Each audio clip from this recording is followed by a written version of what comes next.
ಇವತ್ತಿನ ವ್ಲಾಗ್ ಐತಲ್ಲ ಇದನ್ನ ಫಸ್ಟ್ ಟೈಮ್ ಮಾಡ ಅಂತೀನಿ, ಯಾಕಂತಂದ್ರೆ ಇದು ಆಲ್ರೆಡಿ ಭಾಳ ದೊಡ್ಡದಾಗ್ಬಿಟ್ಟಿತ್ತು. ನಾನು ಯಾವತ್ತು ಮಾಡಿದ್ದೆಲ್ಲ ಇದನ್ನು.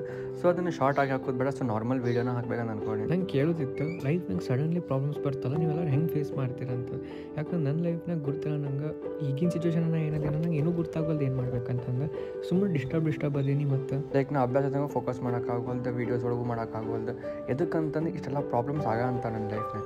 ಎಲ್ಲಕ್ಕಿಂತ ಮೊದಲು ನಾನು ಕೋರ್ಟಿಗೆ ಹೋಗಿದ್ದೆ. ಎದಕ್ಕಂತಂದ್ರೆ ನನ್ನೊಂದು ಗಾಡಿದ ಕೇಸ್ ಆಗಿತ್ತು, ಸೊ ಅದ್ರ ಸಂಬಂಧ ಹೋಗಿದ್ದೆ ನಾನು. ಆದ್ಮೇಲೆ ಅಲ್ಲಿಂದ ನಾನು ಹೋಗ್ತೀನಿ ಹೊಸೂರಿಗೆ. ಯಾಕಂತಂದ್ರೆ ಇನ್ನೊಂದು ಓಲಾ ಏನಿತ್ತು ಮಾರಿದ್ದಾರ ನಾನು, ಅದ್ರ ಸಂಬಂಧ ಅದರದ್ದು ಟ್ರಾನ್ಸ್ಫರ್ ಮಾಡೋದಿತ್ತು, ಅದರದ್ದು ಪೇಪರ್ಸ್ ಎಸ್ಕೊಳ್ಳೋದಿತ್ತು. ಸೊ ಅದ್ರ ಸಂಬಂಧ ಅಲ್ಲಿ ತನಕ ಇಷ್ಟು ಬಿಸಿಲಾಗ ಅಡ್ಡಾಡಿ ನಮ್ಮ ಫ್ರೆಂಡ್ಸಿಂಗೆ ಬೆಟ್ಟ ಆಗೋಣ ಹೋಗ್ತೀನಿ. ಗಗನಿನ ಕಾಲೇಜಿಗೆ ಹೋಗ್ತೀನಿ, ಅವಂಗೂ ಬೆಟ್ಟ ಹಾಕ್ತೀನಿ.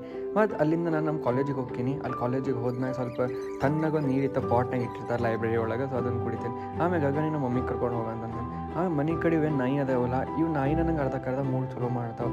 ಆದರೆ ಇದ್ರದ್ದೇನು ಹೆಸರು ಇನ್ನೂ ಮಟ್ಟ ಆದರೂ ಇಟ್ಟಿಲ್ಲ, ನಂಗೆ ಗೊತ್ತಿಲ್ಲ ಎದಕ್ಕೆ ನಂಗೆ ಹೆಸರು ಸಿಗೋದು. ಆಮ್ಯಾಗ ಅಲ್ಲಿಂದ ನಾನು ಮತ್ತೆ ರೆಡಿಯಾಗಿ ನಾನು ಜೆ ಕಾಲೇಜಿಗೆ ಹೋಗ್ಬೇಕಿರುತ್ತೆ. ಯಾಕಂತಲ್ಲ ಒಂದು ಆ್ಯಕ್ಷನ್ ಕಟ್ ಅಂತ ಒಂದು ಇವೆಂಟ್ ಇತ್ತು. ಸೊ ಅದ್ರದ್ದು ಸರ್ಟಿಫಿಕೇಟ್ ಕೊಡಕ್ಕೆ ಹೋಗಿದ್ರೆ ನಾನು ಎಡಿಟರ್ ಆಗಿನಿ ನಮ್ಮ ಕಾಲೇಜಲ್ಲಿ ವೀಡಿಯೋ ಮಾಡಿ ಅಂತಂದು. ಸೊ ಅದ್ರ ಸಂಬಂಧ ನಾನು ಹೋಗಿರ್ತೀನಿ. ಸೊ ಬಡಾನೆ ಎಲ್ಲ ಸರ್ಟಿಫಿಕೇಟ್ ಅದು ಇಸ್ಕೊಂಡು ಕಾಲೇಜ್ ಮಾತ್ರ ಏನು ಇವೆಂಟ್ ಇತ್ತಲ್ಲ ಭಾರಿ ಮೋಟಿಸ್ ಮಾಡಿದ್ರೆ ನನಗೆ ಭಾಳ ಲೈಕ್ ಆಗ್ತದೆ ಅನಿಸ್ತೈತಿ. ಒಬ್ಬನೇ ತಿನ್ನೋಕೆ ಬೇಜಾರ, ಅದು ಹೊಟ್ಟೆ ಭಾಳ ಹಸುವಾಗಿದ್ದಕ್ಕೆ ಒಂದು ಶಿವಪುರಿ ತಿಂತೀನಿ. ಈ ಅಣ್ಣ ಸಂತೋಷ್ ಕಡೆ ಇರ್ತಾರೆ, ಭಾರಿ ಮಸ್ತ್ ಮಾಡ್ತಾರೆ. ಆಮೇಲೆ ನಮ್ಮ ಅಣ್ಣನ ಬೇನಿಗೆ ಕಡೆ ಹೋಗ್ತೀನಿ, ಅವ್ನು ಕರ್ಕೊಂಡು ಮತ್ತು ಇವ್ರು ಹುಡುಗರೆಲ್ಲ ನನ್ನ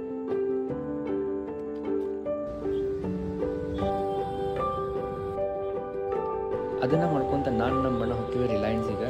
ಯಾಕಂತಂದ್ರೆ ಅಲ್ಲೇ ಒಂದು ನಮ್ಮ ಅಣ್ಣ ಮಾರ್ಷೋ ಸ್ಪೀಕರ್ ತೊಗೊಳಾಕಿದ್ದ ಮತ್ತು ಏರ್ಪಾಡ್ಸು ತೊಗೊಳ್ದಿತ್ತು. ಸೊ ಅಲ್ಲಿಂದ ಹೋಗ್ತೀನಿ, ಅದು ಮಸ್ತ್ ಟಿ ವಿ ಅದು ಇಟ್ಟಿರ್ತಾರೆ, ಮಸ್ತ್ ಟಿ ವಿನೂ ನೋಡ್ತೀನಿ. ಫ್ರೀ ಗಾಳಿ ಸಿಕ್ಕಾಕಿರುತ್ತೆ, ಮಸ್ತ್ ಅದು ಇದನ್ನು ಎಂಜಾಯ್ ಮಾಡ್ತೀನಿ. ಆಮೇಲೆ ಹಂಗೆ ನಮ್ಮ ಅಣ್ಣ ಕಾಳು ಹೋಗಿ ತೊಗೊಬಂದು ಗಿಫ್ಟ್ ಅಂತ ಕೊಡ್ತೀನಿ, ಅವ್ನು ರಿಯಾಕ್ಷನ್ ಮಾಡ್ತೀನಿ ಭಾರಿ. ಅಲ್ಲಿಂದ ಆಮೇಲೆ ಮಾರ್ಷೋ ಸ್ಪೀಕರ್ ಯಾವ ಕಲರ್ ಬೇಕಾದ್ರೆ ಚೆನ್ನಾಗಿ ಸಬ್ಸ್ಕ್ರೈಬ್ ಮಾಡಿ